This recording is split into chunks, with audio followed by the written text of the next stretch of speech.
Fala pessoal, trago aqui mais um livro. Olha só, Franz Kafka, Carta ao Pai, Companhia das Letras, aqui a editora.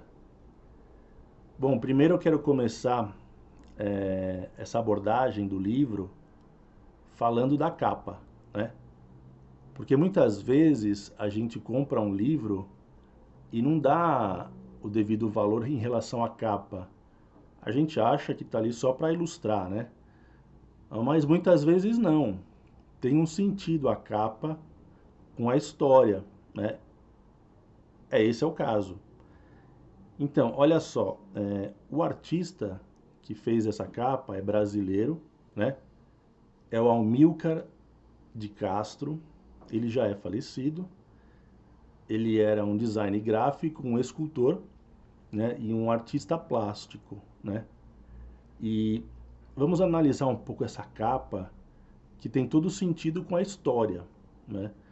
Então nós temos aqui um quadrado, né, preto, na verdade, certo? Aqui em cima nós temos essa entrada aqui que dá a ideia de um labirinto, né?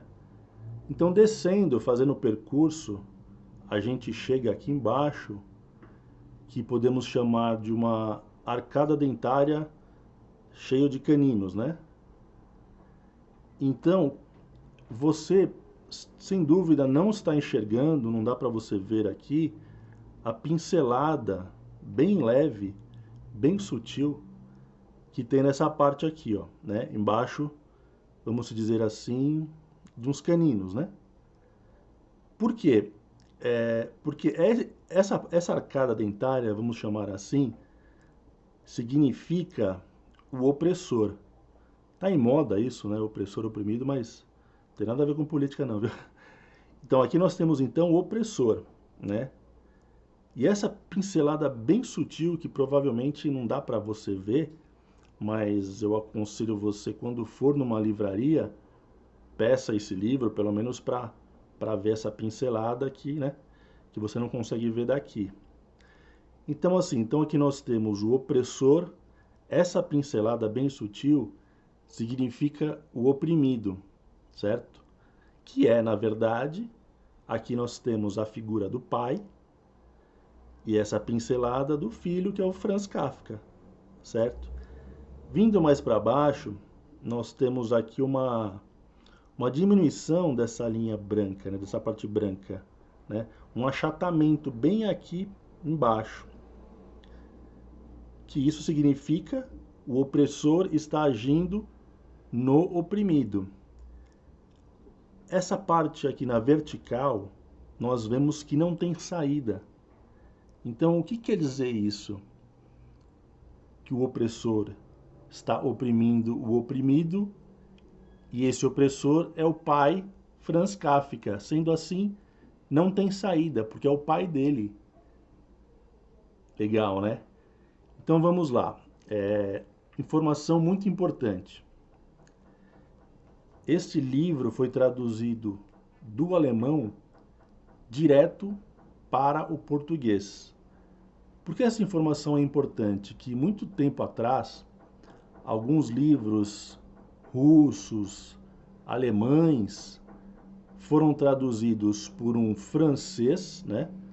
Do alemão para o francês, depois do francês para o português, que fica um pouco difícil você traduzir, né? De uma segunda língua, né? É interessante você, quando comprar esse livro, se você for comprar, verificar sempre como foi feita a tradução, né? Bom, lendo este livro, me surgiu, né, uma primeira frase que é, né, de Augusto dos Anjos, que é: a mão que afaga é a mesma que apedreja. Por que isso? Porque no livro, na história, na carta ao pai, Franz elogia muito o pai dele, né? E não de forma pejorativa, não. Elogia muito, com uma certa sinceridade. O problema é que depois ele também atira pedra, né? Isso que eu achei legal no livro, né? também surgiu uma outra frase na minha cabeça no decorrer da leitura, né?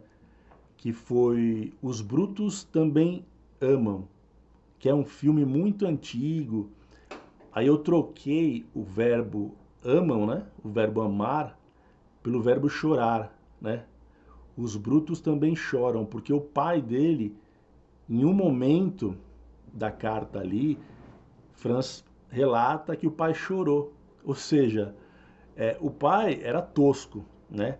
Uma pessoa difícil de se viver com ela, né? Uma pessoa difícil, bem difícil. Mas tinha, de certa forma, um pouquinho ali de amor no coração, né? Isso eu achei muito interessante. O problema é que é um muro das lamentações, né? Franz Kafka fica toda hora lamentando, né, o fato de o pai o criar, né, de uma forma estranha. Uma parte que me marcou muito no livro foi a parte em que, criança ainda, né, Franz Kafka começou a chorar e o pai, o que ele fez? Ele pegou Franz Kafka e colocou no quintal e estava muito frio, né? Isso para mim é uma certa crueldade, né? Mas não tem a palavra crueldade aqui no livro. É que eu entendo dessa forma, certo? Então é isso. Se você for comprar o livro, se alguém falar para você comprar um livro do Kafka, do Franz Kafka, eu não aconselho começar a ler Franz Kafka por este livro. Isso aqui para mim seria o fechamento de um ciclo. Você já leu o Processo, deixa eu te mostrar aqui, ó. Eu tenho praticamente quase todos, né? Se você já leu, você tem que começar, aliás, ou pela Metamorfose. E é interessante que todos, né, feito pelo Almícar de Castro, né? O design gráfico. Ou você começa, é o meu conselho, com a Metamorfose, ou então com o Processo. Depois, para fechar o ciclo, aí sim você lê a Carta ao Pai, ok? Então é isso, pessoal. Obrigado pela atenção. Se inscreva no canal, se possível. Muito obrigado. Até a próxima.